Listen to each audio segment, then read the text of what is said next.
Paz, irmãos, tudo bem? Meu nome é Bruna e eu gostaria de trazer uma pequena reflexão hoje.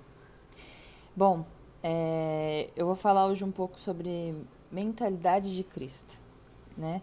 É, a gente vai começar lendo o Evangelho de João, capítulo 8, versículo 32, que diz assim: E conhecerão a verdade, e a verdade vos libertará. Amém? É uma palavra muito conhecida, né?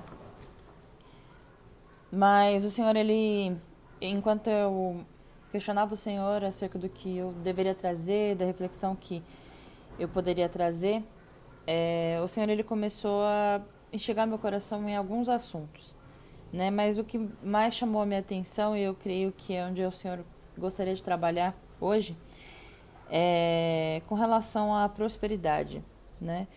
E eu não vou pregar sobre prosperidade financeira.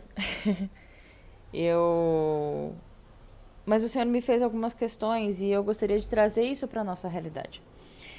Então, uma das questões que o Senhor fez para mim foi: o que difere uma pessoa rica de alguém próspero? Em Lucas 16, a palavra diz, lá no versículo 13: Nenhum servo pode servir a dois senhores, pois odiará a um e amará ao outro, ou se dedicará a um e desprezará o outro. Vocês não podem servir a Deus e ao dinheiro. E aí, continuando, diz assim, no 14: Os fariseus que amavam o dinheiro ouviam tudo isso e zombavam de Jesus. E ele lhes disse: Vocês são os que justificam a si mesmos aos olhos dos homens, mas Deus conhece o coração de vocês. Aquilo que não tem valor entre os homens é detestável aos olhos de Deus. E o Senhor começou a ministrar o meu coração com relação à prosperidade, né? E, bom, primeiro de tudo, acho que o primeiro ponto é que a Bíblia ela apresenta a prosperidade como um dom de Deus. Ou seja, se é um dom vindo do Senhor, Ele é quem é a fonte da prosperidade, né? E a gente sempre liga a prosperidade a dinheiro, mas não é exatamente isso que eu quero dizer hoje. Ser próspero é você ser uma pessoa bem-sucedida, é você ter êxito em aquilo que você executa, né? E aonde não há prosperidade, há miséria. Então hoje eu gostaria de falar um pouco sobre miséria, vou falar sobre prosperidade e miséria, né? E para falar sobre miséria, o Senhor ele ministrou para que eu separasse em duas vertentes. E nenhuma delas, elas não se anulam, né? Elas se complementam. Mas fica mais fácil da gente entender quando a gente divide. E a primeira parte que o Senhor ministrou ao meu coração sobre miséria foi sobre miséria social. Durante muito tempo, a nossa sociedade, ela disse que nós devemos ajudar, os mais afortunados devem ajudar os menos afortunados, as pessoas mais fracas. E eu não estou dizendo aqui, não vim dizer aqui que isso está errado, isso está certo, nós temos realmente que ajudar. Mas o que o Senhor começou a me questionar foi o que nós temos feito por essas pessoas menos afortunadas do que nós, que possa mudar a realidade delas. Será que a gente tem realmente trabalhado para que a pessoa não viva mais embaixo desse jugo de miséria? Ou será que a nossa sociedade, a igreja, ela tem trabalhado para que mais pessoas, e eu digo igreja, irmãos, porque o pastor sempre diz isso, e eu vejo que é uma realidade muito grande. A sociedade ela é reflexo da igreja. Então a igreja ela não pode trabalhar simplesmente para ajudar momentaneamente, para uma situação emergencial. Ela tem que fazer isso sim, mas não é só isso. Você tem que. Eu tinha uma professora na faculdade que ela disse isso, e isso mexeu muito comigo, que a gente tem que, muitas vezes, dar a vara para ensinar a pessoa a pescar, não simplesmente dar o peixe para ela. Você dá o peixe, você às vezes está resolvendo um problema momentâneo, você está realmente sendo emergencial. Mas isso é tampar um pouco só com a peneira, sabe? Porque você faz isso, mas se você não ensinou a pessoa a como ela pode recorrer, como ela pode não passar por isso de novo, daqui a 15 dias ela vai estar passando a mesma situação. Então acaba virando um ciclo. Enquanto nós, como igreja, não nos posicionarmos para tirar pessoas da miséria, a gente está sendo só uma fonte emergencial para essas pessoas. E Jesus não tem que ser essa fonte emergencial. Eu disse que eu separei em dois, mas foi simplesmente para ficar um pouco mais simples, mas você percebe que não tem como separar o espiritual, que o próximo que eu vou falar é sobre a miséria espiritual. Não tem como separar a miséria espiritual de miséria social. Não tem, eles trabalham muito em conjunto. Mas às vezes a gente precisa separar para conseguir entender qual é o espaço da igreja em cada lugar, né? Então a miséria social ela está quando não trazemos a realidade do Senhor, a realidade do reino para a vida dessas pessoas que são menos afortunadas, que estão passando por necessidade. A nossa missão é ajudar sim, mas ensinar, mostrar para a pessoa, você não precisa viver essa situação para o resto da sua vida. O Senhor, Ele tem mais para você. O Senhor disse que nós somos mais do que vencedores. Então, Ele te capacitou para que você possa viver mais do que isso. Então, nós temos sim que ajudar, mas temos que incentivar que as pessoas possam viver o melhor dessa terra. Amém? E a segunda parte fala sobre miséria espiritual. Nossa, Bruna, mas aí você vai dizer que a gente não tem alimento? Irmãos, não. Eu já fui em grandes congressos de igrejas bem grandes, onde eu via as pessoas, nossa, que assunto maravilhoso, que não sei o quê. E a nossa igreja já pregava isso há muito tempo. Não porque nós somos melhores, mas porque eu creio que o Senhor deu direcionamento para o pastor, e o pastor ele tem essa sensibilidade. E graças a Deus por isso.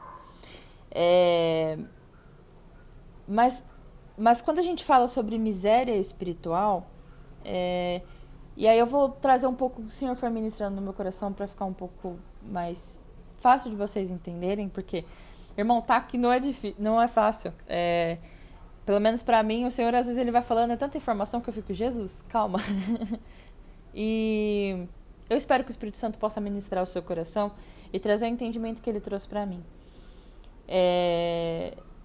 E aí, o Senhor ele estava falando sobre miséria espiritual e eu comecei a questionar, poxa Deus, às vezes é tão difícil a gente manter uma constância com o Senhor, né? Nossa, é tão difícil a gente se manter a 1000 por hora com o Senhor durante todo o tempo. É muito difícil. E o Senhor começou a alimentar isso com relação à miséria. E aí o Senhor me fez... Foi literalmente assim que o Senhor falou pra mim. Imagina quando eu tento falar com você e você só tem pedidos. Você só tem coisas que eu possa melhorar na sua vida. Sabe, você tem tanto conhecimento, você tem aprendido tanto em lives, em transmissões, em cultos, em salas de bate-papo que você faz com os irmãos, né? E até antes disso, na igreja, nos cultos, você tem tanto conhecimento e aí você limita a nossa conversa, o nosso relacionamento a pedir. Eu falei, Senhor, é verdade. Muitas vezes é muito mais fácil a gente buscar o Senhor quando a gente está passando por dificuldade do que quando a gente está bem. É muito mais fácil.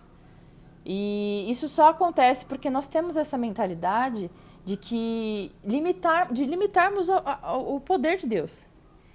É um pensamento miserável, irmãos. De pensar que Deus ele só pode agir no meu problema. Quando não, Deus está na bonança também. E a gente esquece disso. É muito fácil da gente esquecer isso, né? Bom, e o pastor ele sempre fala, né? Que ele gosta de viajar. Então eu aprendi muito com ele. E eu gosto de viajar também. E aí o Senhor me levou a ouvir um louvor. E às vezes eu tenho o hábito de procurar a referência do louvor, da onde a pessoa que escreveu, né, a música, ela se inspirou em qual, às vezes, capítulo da Bíblia, né? E aí tá lá em Cântico 5. E eu peço que você leia, né? E eu vou começar a falar o que o Senhor falou comigo. Jesus, imagina que Jesus ele tá na sua porta para conversar, para bater um papo de amigo mesmo. E aí ele bate na porta. Mas antes mesmo de você abrir, você começa a se preocupar. Ai, meu Deus, mas a casa não tá arrumada. Ai, mas o que eu vou vestir? Ai, meu Deus, e agora? O que eu vou servir para ele? E você demora tanto pensando nessas coisas fúteis que quando você abre a porta, o Senhor já foi. A visitação do Senhor passou. Você perdeu a visitação do Senhor. Porque a gente ficou pensando em futilidades. Quando o mais importante era o que você iria conversar com ele. Então, trazendo para a nossa realidade, né, dentro do tema que eu falei para vocês sobre miséria, imagina Jesus querendo conversar com você e a gente só sabe pedir, assim como eu disse anteriormente. A gente só sabe pedir, a gente só olha para as banalidades, a gente só sabe reclamar às vezes para Deus sobre, por que que tá acontecendo isso e aqui não tá acontecendo nada, e a gente só reclama. E a gente esquece que a essência era a conversa com o Senhor. E ter um relacionamento com Ele, né? Essa era a essência, é ter um aprendizado com Jesus, é conhecer Jesus. E assim como diz lá em Jó 42:5, os meus ouvidos já tinham ouvido a teu respeito, mas agora os meus olhos te viram. Então isso é muito profundo, né? A gente às vezes olha para coisas tão banais da nossa vida e esquece a essência, que é buscar ao Senhor. E isso é uma miséria espiritual. Não significa que você não tenha alimento espiritual. E eu te digo como membro dessa igreja de muitos anos, nós temos alimento espiritual. Mas e a tua intimidade com o Senhor? E a tua conversa com o Senhor? E o teu bate-papo, a tua troca com Ele? Como tem sido? Será que você está mais preocupada em pedir ou será que você está mais preocupada em como a sua casa está, ao invés de simplesmente recebê-lo? Então a miséria espiritual, ela não está em nós quando nós não somos alimentados, mas sim quando a gente não vive o que a gente ouve. E quando a gente não busca trazer para a nossa realidade os planos de Deus para a nossa vida. Irmãos, eu peço que essa verdade ela possa transformar o teu coração, né? Assim como eu abri lendo João 8:32, que essa verdade ela transforme o teu coração. E possa livrar o nosso coração, porque eu não estou exclusa disso. O Senhor fala primeiro com quem traz a palavra para depois falar com os demais. Então, assim, que o Senhor possa excluir essa miséria do nosso coração, que a gente possa entender que nós precisamos nós precisamos entender que nós possamos ter a mentalidade de Cristo, né? A mentalidade de Cristo, ela é próspera. E eu não estou falando só de prosperidade financeira. Eu estou falando de prosperidade, de olhar para as coisas do alto. Porque tudo o Senhor vai acrescentar. Tudo o Senhor vai acrescentar. E aí, por isso que essas duas misérias, essas duas vertentes da miséria que eu quis trazer, elas se complementam.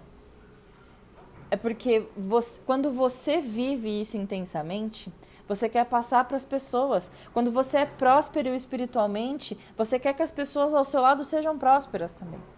Então, por isso que eles complementam. Amém? Eu gostaria de fazer uma oração para que o Senhor possa verdadeiramente nos livrar desse cativeiro, dessa miséria que há muito vem sido pregado e que a gente... e eu não estou dizendo pregado dentro da nossa igreja, estou dizendo na sociedade, no geral. E isso é da nossa sociedade, não é simplesmente da igreja. A sociedade, ela é um reflexo da igreja. Então, tem que quebrar primeiro em nós para que as outras pessoas também sejam impactadas. Amém? Pai, eu entro na Tua presença. Eu Te agradeço, Senhor, pela verdade que o Senhor trouxe ao meu coração. Pai, eu peço que o Teu Espírito possa trazer essa verdade ao coração de cada pessoa que estiver ouvindo. Senhor, em nome de Jesus, Pai, que nós possamos ter a mentalidade de Cristo, Senhor. Que nós não olhemos mais as coisas com miséria, Senhor, com olhares de misericórdia, mas que nós possamos olhar, Senhor, com prosperidade, sabendo, Senhor, que o Senhor é a fonte de toda a prosperidade. A prosperidade, Senhor, de vida, a prosperidade, Senhor, financeira também, a prosperidade de alma, de sentimento, tudo está em Ti. Senhor, que em nome de Jesus nós possamos entender essa verdade e viver essa verdade. Pai, em nome de Jesus, eu peço que o Senhor alcance cada vida que está assistindo esse vídeo. Em nome de Jesus. Amém. Deus abençoe, irmãos. Fica com Deus.